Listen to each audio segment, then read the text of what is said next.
Hey everybody, Dom here. In this video I'd like to present an experiment I ran in Team Fortress 2 involving bots. The experiment was to see what would happen if bots played 500 games on a single map.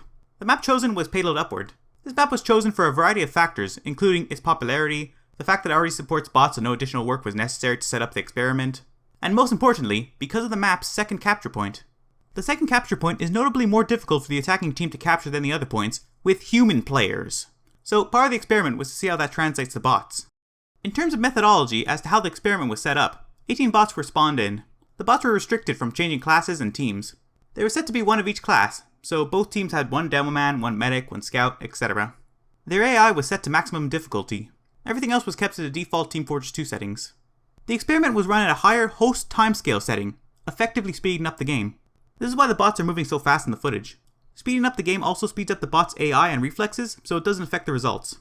Running the game at the default speed would simply take too long and not make the sample size of 500 rounds possible. The data found in this video is available to see firsthand. Follow the link alongside this video.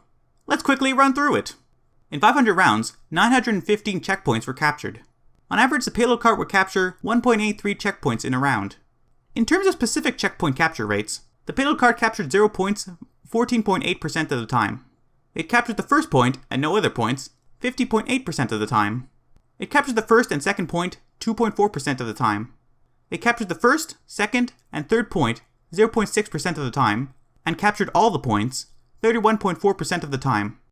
A few things can be interpreted from this data. It seems the second capture point is indeed the hardest one to capture. 65.6% of rounds, the payload cart won't make it past the second capture point threshold. It seems if the bots do manage to capture the second point, they usually make it to the end and win the round.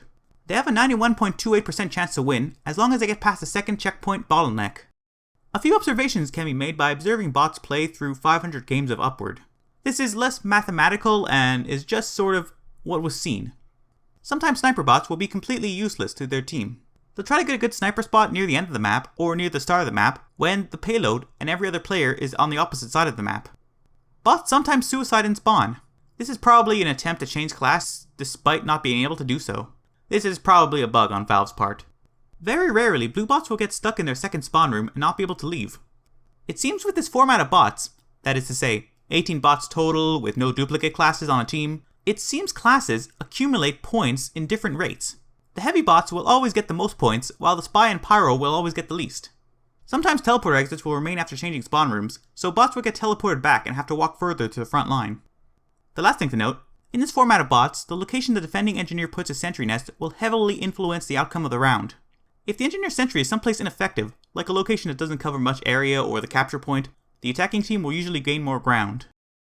Anyways, that was the video.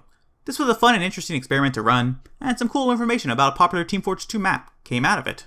It was also very time consuming to make, and not a perfect analog for what could be expected with humans. Just pointing that out there, just clearing that up. Feel free to look at the data and extrapolate your own conclusions. Thanks for watching. Until next time, au revoir.